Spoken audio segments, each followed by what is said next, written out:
Ei, me fala uma coisa, afinal de contas, qual é o papel da pregação no culto cristão? Hoje, nós temos ou não temos a verdadeira pregação do Evangelho? Como identificar uma verdadeira pregação, se ela é bíblica ou não bíblica? Essas e outras questões serão respondidas nesta videoaula, então não percam!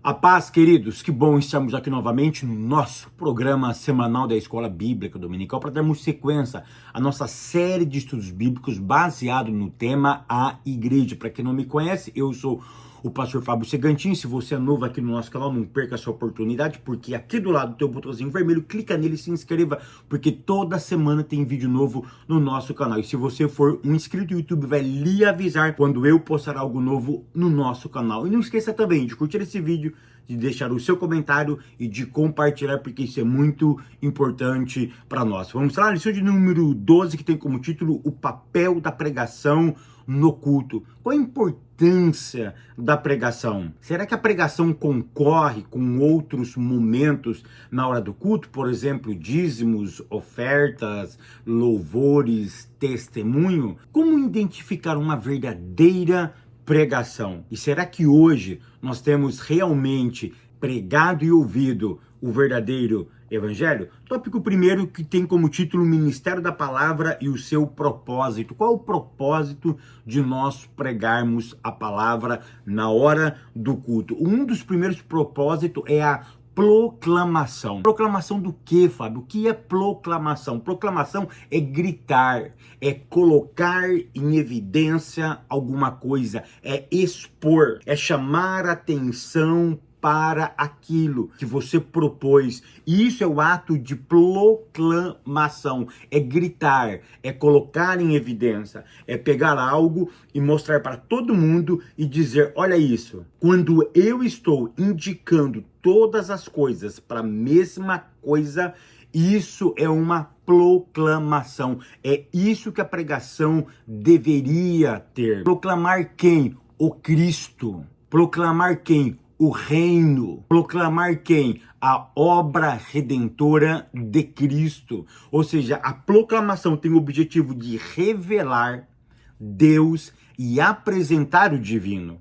Ou seja, eu preciso deixar em evidência que Ele é o centro, que Ele é a peça mais importante naquele momento. É isso que tem a ideia da pregação. Então, qual é o propósito da pregação, Fábio?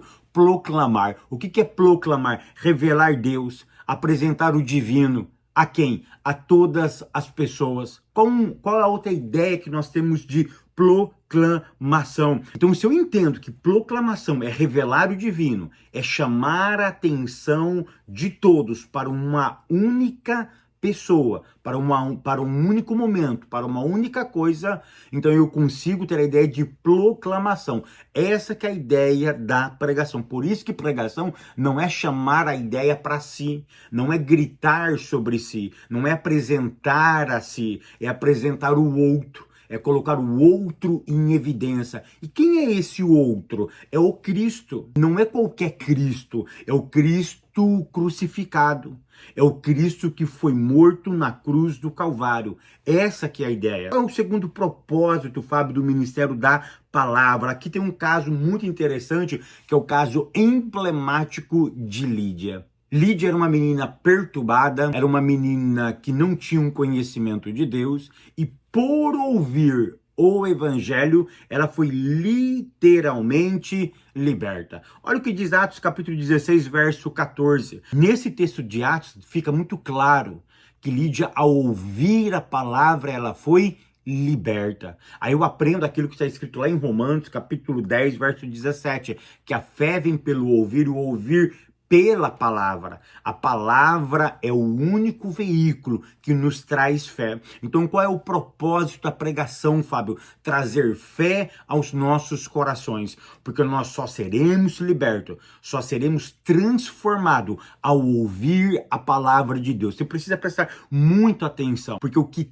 atrai a presença, ou o que atrai fé, o que faz algo ser bíblico na minha história é o ouvir a palavra. Eu posso ficar o ano inteiro ouvindo somente louvores. Isso não vai me atrair a palavra em si. Porque quando Paulo diz que a fé vem pelo ouvir e ouvir a palavra, Paulo está construindo uma ideia do seguinte: se você quiser mudar o seu destino, mudar a sua rota, mudar a sua mente, você tem que ouvir uma outra mente. E qual é a mente? A Bíblia. A Bíblia, ela é exatamente uma partícula da mente do Eterno. Aquilo que Deus pensa acerca de nós, aquilo que Ele planejou para nós termos uma vida digna, uma vida honrosa nessa terra, está na palavra. Ou seja, ao ouvir a palavra é-me acrescentado fé, automaticamente a minha vida está sendo mudada.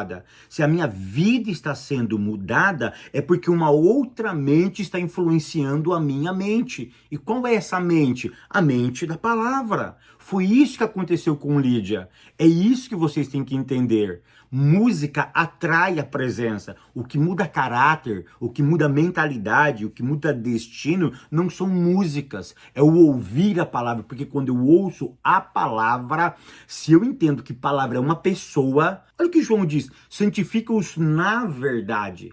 A tua palavra é a verdade. Ou seja, verdade não é um conceito, verdade é uma pessoa. Então, ao ouvirmos a palavra, eu estou ouvindo acerca de uma pessoa, de uma mente que pensava. E quando eu ouço a mente dessa pessoa, a minha vida realmente ela é transformada. Qual o outro objetivo da pregação? A pregação tem um objetivo de instruir. O que é instruir, Fábio? Literalmente é ensinar. Infelizmente, ensinar é uma arte esquecida. Ensinar é algo que nós estamos esquecendo e estamos deixando para trás. Então, a pregação tem a ideia de construir, não apenas de informar. O problema é que nós estamos tendo muito informadores, poucos construtores. Então é essa a ideia que nós precisamos começar a entender. Eu não devo apenas informar, eu devo ajudar a construir pessoas para o reino dos céus. Tópico 2, o ministério da palavra e a sua importância. Ponto 1, qual é a importância do ministério da palavra? Edificação da igreja. Por quê? Todo edifício tem problema, todo edifício tem luta, todo edifício vai ter alguma coisa para as pessoas ajustarem. Toda construção tem ajustes, tem confrontos. Então, esse que é o objetivo do ministério da palavra, a edificação. Se eu estou construindo e se eu estou tendo problema, eu preciso encorajar, edificar e disciplinar. Disciplinar aqui não é colocar para fora, é recolocar a pessoa no bom e velho caminho, como dizia Matteo Henry. É essa que é a ideia. Ou seja, então se a construção vai ter problema, aí entra a palavra. A palavra vai literalmente edificar esta construção. Qual a outra importância do ministério? Justamente formação de valores. O que são valores? São normas. É um conjunto de características que forma uma pessoa. Então, se eu disse que a fé vem pelo ouvir e ouvir a palavra, e se a palavra é a mente de uma pessoa, se eu ouço essa outra mente e isso é internalizado dentro de mim, eu vou criando um outro valor dentro de mim. Então, aquilo que Paulo disse, não vive mais eu, mas Cristo vive em mim, agora é uma realidade. Porque vão criando outros valores dentro de mim, enquanto eu ouço a palavra, enquanto eu estou sendo moldado por uma outra mente. Por isso que é importantíssimo nós pregarmos a verdadeira palavra de Deus.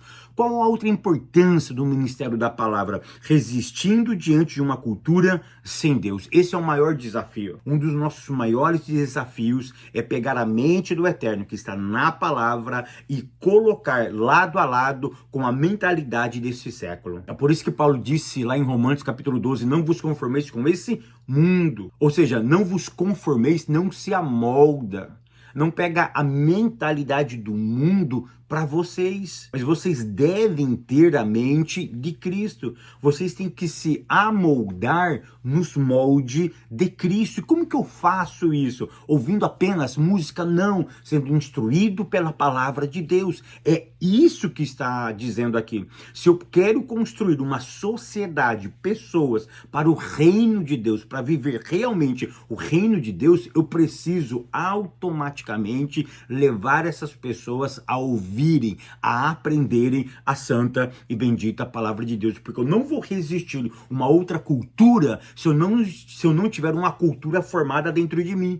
E essa cultura tem que vir de fora, de quem? Do reino de Deus. Por quê? Porque a minha essência foi corrompida lá no Éden. E se foi corrompida lá no Éden, então a palavra vai formar uma outra cultura dentro de mim. Se ela forma uma outra cultura dentro de mim, aí eu transformo aonde eu estou pela cultura que o reino implantou dentro de mim. Tópico terceiro, o ministério da palavra e a sua fundamentação. Como que eu devo pregar a palavra?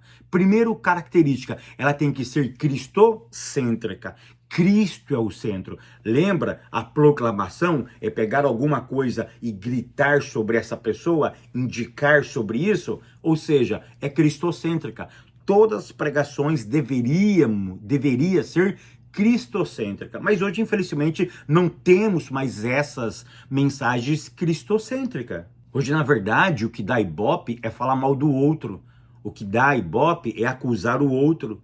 O que dá ibope hoje é o coach. O que dá ibope hoje é falar de si, falar das suas grandezas. Hoje o que dá ibope realmente é o evangelho literalmente dos fariseus. E isso realmente dá ibope, isso dá like, isso as pessoas gostam de ver. A gente fala, mas na prática as pessoas gostam de ver. Só você entrar na internet e você vê quantas visualizações essas pessoas têm.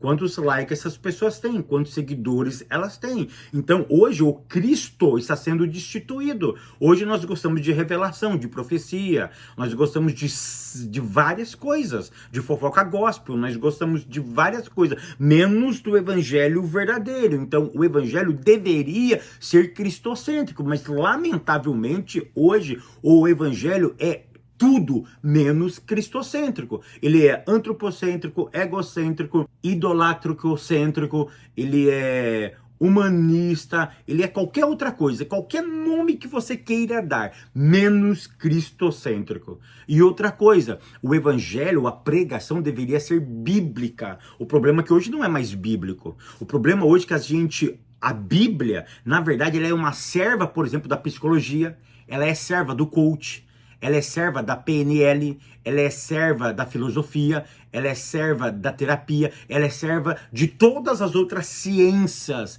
As pessoas pegam as ciências e vê o que a ciência está dizendo de algo interessante e ajusta na Bíblia. Aí pega aquela ciência e tenta ajustar. Opa, a Bíblia mais ou menos fala sobre isso. Então, como eu sou cristão, eu não vou falar sobre a terapia, sobre uma PNL, sobre alguma ferramenta. Então, o que eu faço? Eu pego a Bíblia para dar respaldo para os cristãos, mas eu uso por detrás alguma ferramenta humana, ou seja, a Bíblia deveria ser o centro das nossas pregações. A Bíblia deveria literalmente ser o cerne. O problema é que hoje nós cristãos não conseguimos realmente identificar o que é bíblico, o que não é bíblico, aquilo que é sagrado e o que é profano. Nós estamos perdendo essa capacidade de ler.